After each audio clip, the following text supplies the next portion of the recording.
राम राम मंडळी. आज आपण ज्या विषयावर चर्चा करणार आहोत तो विषय आहे जो की वारकरी शिक्षण संस्थेमध्ये झालेली जी घटना आहे आणि 8 दिवसापासून महाराष्ट्रामध्ये जे काही तमाम चॅनलवरती, सोशल माध्यमांवरती, पेपरवरती ज्या काही स्टोऱ्या सांगण्यात आल्या, ज्या काही घटनाक्रम सांगण्यात आला, त्याला वेगळंच वळण मिळत असताना आपण पाहतोय. आणि वारंवार आता एका प्रसिद्ध चॅनलवरती, एका मोठ्या चॅनलवरती एक ऑडिओ क्लिप व्हायरल करण्यात आली आणि ती व्हायरल क्लिप आहे आरोपी अण्णासाहेब आंधळे आणि जी पीडित मुलगी आहे तिची, या दोघांचं संभाषण त्या ऑडिओ क्लिप मध्ये एका चॅनलवरती प्रसिद्ध करण्यात आलेलं आहे. परंतु त्या ऑडिओ क्लिप मध्ये जे काही संभाषण झालंय, आता त्या ऑडिओ क्लिपची पुष्टी आपलं चॅनल करत नाही, कारण त्याच मुलीचा आवाज आहे का, बोलणारा आरोपी तोच अण्णासाहेब आंधळेच आहे का, याचा तपासाअंती संपूर्ण काही होईल. आणि या प्रकरणामध्ये आता जे काही आपण चर्चा करणार आहोत आणि सुनीताताई आंधळे यांच्याबाबत जे काही आता समोर आलेले ते आपण सविस्तर पाहणार आहोत. दोषी कोण आहे, गुन्हेगार कोण आहे, निर्दोष कोण आहे, हे तपासाचा भाग आहे, न्यायालयाचा भाग आहे. कोर्ट, पोलीस हे संपूर्ण काही प्रक्रिया, कायदा सुव्यवस्था बघून घेईल. परंतु ज्या काही चर्चा झाल्या मध्यंतरीच्या काळामध्ये, जो काही महिला कीर्तनकार असणाऱ्या महाराष्ट्रातील सुप्रसिद्ध कीर्तनकार आहेत, त्यांची संपूर्ण कला, त्यांचं वर्चस्व, त्यांचं वक्तृत्व, त्यांचं संपूर्ण काही वारकरी शिक्षण संस्था, मुलींना शिकवण्याची संपूर्ण पद्धत, हे संपूर्ण काही सर्वांना माहिती आहे. जनतेचं प्रेम देखील त्यांच्यावर आहे. परंतु सुनीताताई आंधळे अगोदर सांगण्यात आलं की दोषी आहेत. अपहरण, अत्याचार, डांबून ठेवणं ह्या घटना समोर आल्या, चर्चा समोर आल्या. नंतर अण्णासाहेब आंधळेचा जो व्हिडिओ आला त्यामध्ये त्यांनी, माझ्याकडे फोटो आहेत, CDR कॉल रेकॉर्डिंग आहेत, मुलीसोबत माझं प्रेम प्रकरण आहे, अपहरण, अत्याचार, डांबून ठेवणं हे चुकीची बातमी पसरवण्यात आलेली आहे आणि सुनीताताई आंधळे यांचा या प्रकरणाशी काहीही संबंध नाही. मुलीनेच मला फोन केला की आपण पळून जाऊन लग्न करू. हा खुलासा नंतर त्याच्या व्हिडिओमध्ये आला आणि आता त्याची रेकॉर्डिंग देखील एक व्हायरल केली आणि त्या रेकॉर्डिंग पासून, त्या रेकॉर्डिंग मधून असं दिसून येतं की त्या मुलीचा छोटा भाऊ जो आहे तो देखील एक फोन लावणं, दोघांचं संभाषण करणं, त्यामध्ये त्याचा सहभाग आहे. आणि त्या मुलीच्या आईला देखील संशयास्पद थोडीशी माहिती होती की असं असं यांचं चालू आहे. परंतु ज्या वेळेला दोघांची सहमती होती आणि लग्न करण्यासाठी कायदा सुव्यवस्था, जात पात धर्म पाहत नाही, सहमती पाहतं, दोघांची सहमती असेल तर कायदा सुव्यवस्था देखील त्यांना सपोर्ट करत असतो. आणि हेच पाहून सुनीताताई आंधळे यांच्या वारकरी शिक्षण संस्थेच्या एकदम वरच्या बंगल्यावरती सुनीताताई आंधळे राहतात आणि त्यांच्या सोबतच ते राहत होते. परंतु हे पुढं जे मनाला वाटेल ते चर्चा सुरू झाल्या आणि ज्या वेळेला आपण चर्चा करत असतो त्यावेळेला प्रूफ नसतो आणि आपण मोकळ्या चर्चा करतो त्यावेळेला कोणावर तरी शिंतोडे उडवणं हे चुकीचं आहे. कारण त्याचं कर्तृत्व, त्याचं नेतृत्व, त्याची मेहनत, संपूर्ण आयुष्य, त्याचं करिअर हे धोक्यात येऊ शकतं. आणि आपण चर्चा केल्यानंतर पुन्हा जर निर्दोष निघाल्या तर त्या कुप्रचार केलेल्याची भरपाई कोण करून देणार, हा मोठा प्रश्न समोर येतो. आता यामध्ये दोषी कोण आहे, कोण दोषी नाही, गुन्हेगार कोण आहे, हे संपूर्ण काही घटनाक्रम समोर येईलच. परंतु सध्या तरी आता ह्या बातम्या थांबवायला पाहिजेत आणि उगाच काहीतरी मुद्दा उचलायचा आणि सोशल मीडियावरती TRP साठी, व्ह्यू साठी उगाच काही ना काहीतरी चर्चा करत राहायचं हे चुकीचं आहे. कारण तपासाचा भाग आहे, कोण दोषी कोण निर्दोष आहे हे तपासाअंती समोर येईल.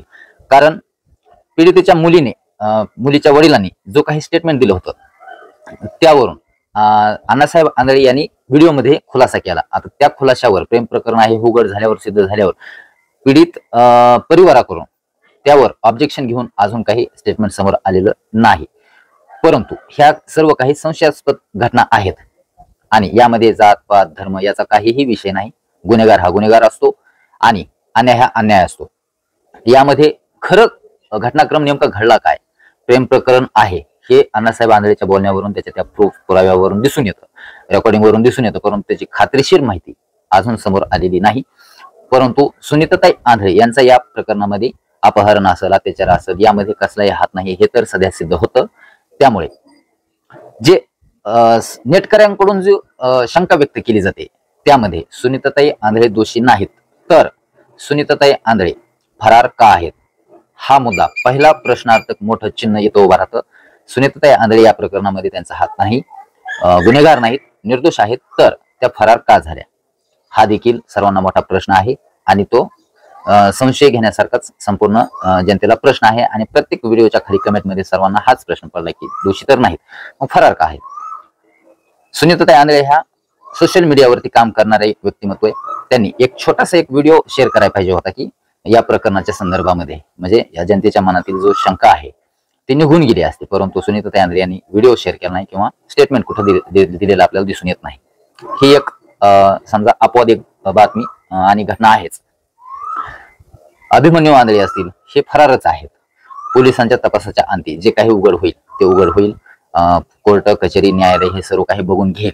यामध्ये सोशल माध्यमांनी फक्त जी काही घटना समोर येते ती जनतेसमोर मांडणं हे महत्वाचं आहे. आरोप प्रत्यारोप करणं किंवा गुन्हेगार सिद्ध करणं हा अधिकार कोणालाही नाही. तो कायदा सुव्यवस्था बघून घेईल तपासाच्या अंती. परंतु जो कुप्रचार आहे तो कुठेतरी आता थांबवायला पाहिजे. कारण एवढं तर लक्षात आलं की हे प्रेम प्रकरण आहे. यामध्ये अपहरण, अत्याचार किंवा डांबून ठेवणं, मारहाण करणं ह्या काही गोष्टी आता थोडक्यात खुलासा झालेला आहे. असं काही नाही तर हे प्रेम प्रकरण आहे हे तर सध्या निष्पन्न झालं. परंतु त्यावर खुलासा पीडित परिवाराचा अजून आलेला नाही. ते देखील जेव्हा त्यांचा खुलासा येईल तेव्हा हे प्रेम प्रकरण आहे हे सुद्धा सिद्ध होईल. आणि एक महत्वाची गोष्ट म्हणजे ज्या वेळेला अण्णासाहेब आंधळेंनी स्टेटमेंट दिलं व्हिडिओ थ्रो मध्ये की माझ्याकडे कॉल रेकॉर्डिंग आहेत, फोटो आहेत, आमचं प्रेम प्रकरण आहे, परंतु सगळ्यात महत्वाचं आणि एक माझी विनंती असेल सर्वांना की पोलिसांची मदत घ्या आणि संपूर्ण काही पुरावे पोलिसांसमोर द्या. आणि हे प्रेम प्रकरण आहे, सहमतीने झालेलं आहे, हे खुलासा द्या, तो प्रूफ द्या आणि संपूर्ण काही पत्रकार परिषद घेऊन संपूर्ण खुलासा करा. कारण हे प्रकरण साधं नाही. यामध्ये बदनामी खूप होते आणि त्या आरोपींसोबत बाकीचे काही लोक अडकतायत. त्यामुळे हे संपूर्ण काही कायद्याची मदत घेऊन संपूर्ण काही खुलासा देऊन हे प्रकरण जिथे तिथे लवकर मिटवायला पाहिजे. जे दोषी असतील त्यामध्ये काही सत्य तथ्य असेल तर त्यांना शिक्षा तर व्हायलाच पाहिजे. परंतु दोषी नसताना जर अशा काही चर्चा घडत असतील तर समोर येऊन लवकर लवकर खुलासा करायला पाहिजे. बदनामी थांबेल, कुप्रचार थांबेल आणि सर्व काही पूर्ववत होईल परिस्थिती. परंतु तोपर्यंत ह्या चर्चेला उधाण आलेलं आहे आणि चॅनलवरती वेगवेगळ्या बातम्या दिल्या जात आहेत. खरी बातमी कोणती, नेमकं सत्य काय हे जनतेला समजना, जनतेला संभ्रम निर्माण होतोय. त्यामुळे लवकरात लवकर आरोपी जे आहेत अण्णासाहेब आंधळे यांच्यावरती जो गुन्हा झालाय त्यांनी पोलिसांसोबत जाऊन तिथं संपूर्ण काही स्टेटमेंट देऊन खुलासा करून हे प्रकरण लवकरात लवकर मिटवायला पाहिजे. यामध्ये प्रश्नार्थक चिन्ह निर्माण करणारी 2-3 संशयास्पद घटना आहेत. निर्दोष असताना फरार का आहेत, समोर येऊन स्टेटमेंट का देत नाहीत, द्यायला पाहिजे. त्यामुळे हा संशय बळावत आहे. आता यामध्ये बरेच जण नेटकरी म्हणतील की याला सुपारी दिली, याला पैसे दिले. तसं काही नाही. समाजामध्ये अस्थिरता निर्माण होऊ नये त्यासाठीच सोशल माध्यम काम करत असतात आणि तेच आपण करतोय. जर आता तुम्हाला माझे मुद्दे पटले असतील तर नक्की कमेंटमध्ये सांगा आणि तुमची प्रतिक्रिया आम्हाला कमेंटमध्ये सांगितल्यानंतर त्यावर विचार केला जाईल आणि त्याचा खुलासा केला जाईल. भेटूया अशाच एका नवीन व्हिडिओ सोबत. आणि आता इथून पुढे जोपर्यंत पोलिसांचा तपास होत नाही, जोपर्यंत संपूर्ण काही गुन्हेगारांचं स्टेटमेंट खुलासा समोर येत नाही, तोपर्यंत आता ह्या बातम्या थांबवायला पाहिजेत ही विनंती असेल. राम राम.